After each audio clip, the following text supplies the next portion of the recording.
पर्दा है पर्दा, अगर पर्दा हटेगा तो केजरीवाल की राजनीति बेपर्दा हो जाएगा। केजरीवाल को सरकारी आवास में जब सुविधा कम पड़ गया तो उन्होंने जनता के टैक्स के 45 करोड़ अपने सरकारी आवास में महल बनवाने के लिए खर्च कर दिए। 1.25 करोड़ का विदेशी पर्दा, एक पर्दा का कीमत 8 लाख रुपये। 11 करोड़ का इंटीरियर डेकोरेशन में खर्च।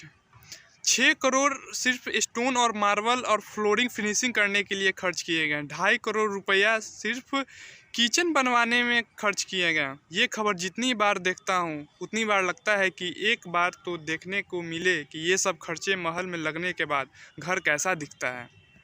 हेलो। अरे मैं ये पूछ रहा था, कोई कनाडा में सी फेसिंग बंगला है क्या? कनाडा में सी फेसिंग बंगला, बजट ऐसे ही है लगभग 2 से 2.5 करोड़ रुपए तक का। चुनाव जीतने से पहले लोगों से अरविंद केजरीवाल ने यह वादा किए थे कि मैं लाल बत्ती गाड़ी नहीं लूंगा। केजरीवाल जी ने कहा था कि मैं अपने लिए सुरक्षा नहीं लूंगा। सुरक्षा बल तो नेताओं के सुरक्षा के लिए नहीं बल्कि आम आदमी के सुरक्षा के लिए होने चाहिए। ये भी बोले थे कि मैं बड़ा बंगला नहीं लूंगा और आम आदमी के तरह सामान्य घर में रहूंगा। पर अब रहने के लिए सुख सुविधा पाने के लिए अरविंद केजरीवाल 45 करोड़ रुपये खर्च कर रहे हैं। और यह खर्च तब किए गए जा रहे थे जब जनता कोरोना महामारी से आम जनता परेशान थे।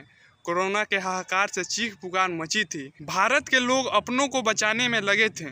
दिल्ली में जनता मर रही थी, तब केजरीवाल ने 45 करोड़ लगाकर महल को चमकाने में लगे थे। दिल्ली के अस्पतालों में बेड नहीं था, लोग को बेड नहीं मिल रहा था, तब केजरीवाल के महल में 6 करोड़ का मार्बल लगाया जा रहा था। दिल्ली के अस्पतालों में मरीज ऑक्सीजन के बिना मर रहे थे, तब केजरीवाल अपने घर में इंटीरियर का सजावट करने के लिए 11 करोड़ खर्च कर रहे थे। अस्पतालों में दवाइयाँ नहीं मिल रही थी, तब केजरीवाल ने 1 करोड़ खर्च करके पर्दे लगवा रहे थे। आज दिल्ली की जनता के साथ साथ देश की जनता पूछ रही है कि ऐसा कौन सा आम आदमी होता है जो अपने घर में 45 लाख के पर्दे लगवाता है। कोरोना में गरीबों के पास खाने का पैसा नहीं था, तब केजरीवाल अपने लिए 1 करोड़ 10 लाख का किचन बनवा रहे थे। केजरीवाल इतना निर्दयी कैसे हो सकते हैं, इतने संवेदनशील कैसे हो सकते हैं। दिल्ली के घरों में गंदा पानी जाता है, दिल्ली की वायु सांस लेने लायक नहीं रही। यमुना की पानी पीने तो छोड़िए, नहाने लायक भी नहीं रहा। लोग इतने सारे समस्या से परेशान हैं, पर केजरीवाल को कोई फ़र्क नहीं पड़ता। 45 करोड़ खर्च कर लोगों के लिए स्वच्छ पीने को पानी मिल सकता था। 45 करोड़ रुपया को खर्च कर जिससे कोरोना में लोगों को जान बचाया जा सकता था और अस्पताल में बेड मुहैया करवाया जा सकता था। 45 करोड़ रुपया से कितनों की ज़िंदगी बचाई जा सकती थी, लेकिन अरविंद केजरीवाल को लोगों को ज़िंदगियाँ बचाने की ख्याल नहीं था। अपना घर को शीश महल बनाने का फिक्र पड़ी हुई थी। केजरीवाल पर यह आरोप लग रहा है कि मकान के रेनोवेशन के लिए 45 करोड़ खर्च कर दिए हैं, लेकिन ये सरकारी आवास है, ये अरविंद केजरीवाल लेकर कहीं जाएंगे नहीं। अगर अगला मुख्यमंत्री कोई और बनेंगे वही इसमें रहेंगे। लेकिन आरोप यह लग रहे हैं कि इतनी खर्च करने की क्या ज़रूरत थी कि 6 करोड़ का आपने इम्पोर्टेड मार्बल लगवा दिए, 2.5 करोड़ रुपये की लाइट और पंखे लगवाएं, 1 करोड़ 10 लाख की मॉड्यूलर किचन पर खर्च कर दिए, 11 करोड़ इंटीरियर डेकोरेशन पे आपने खर्च कर दिए।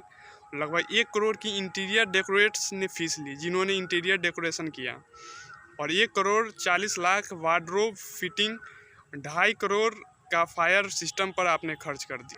और सबसे चौंकाने वाली खबर तो यह है कि घर में जो पर्दे लगाए गए हैं उस एक पर्दे की कीमत करीब 8 लाख रुपये है। मैं ये नहीं कह रहा है कि घर में आप नहीं बनवाइए, ऐसो आराम से नहीं रहिए, आप रहिए, ऐसो आराम से रहिए, मगर इस तरह से जनता के पैसे को आपने सुख सुविधा के लिए बर्बाद मत कीजिए। यही केजरीवाल अपने घर को 6 करोड़ के मार्बल से चमका रहे हैं। वही केजरीवाल राजनीति में आने के लिए एक समय फर्श पर पेपर बिछाकर सोए थे। पेपर बिछा के सोने वाले केजरीवाल 3 करोड़ के मार्बल बिछाकर सो रहे हैं। अरविंद केजरीवाल पे भ्रष्टाचार का आरोप लग रहा है। अब आप ये कहेंगे कि इस मुद्दे पे भ्रष्टाचार कहाँ से आ गया, सरकारी आवास पर ही तो खर्च किए गए हैं, तो भ्रष्टाचार कैसे कर लिया अरविंद केजरीवाल ने। आपको बता दें कि सरकारी आवास के कामकाज में अगर 10 करोड़ के ऊपर के खर्च होते हैं तो उसके लिए टेंडर निकाली जाती है, लेकिन केजरीवाल ने आवास को बनाने के लिए कोई भी टेंडर नहीं निकाल सारे खर्च की भुगतान 6 किस्तों में की गई। पहली किस्त में 7 करोड़ रुपये, 10 करोड़ के ऊपर देंगे तो टेंडर निकल जाता है, तो इसलिए 7 करोड़ दिए। दूसरी किस्तों में 1 करोड़ दिए। तीसरी किस्तों में 9 करोड़ रुपये दिए, 10 करोड़ का बॉर्डर नहीं पार कर रहे थे, उसके लिए अगली किस्त 8 करोड़, फिर अगली किस्त में 9 करोड़ रुपये दिए गए। ये सारे पैसों को अगर जोड़ा जाएगा तो करीब 45 करोड़ पुर जाएगा।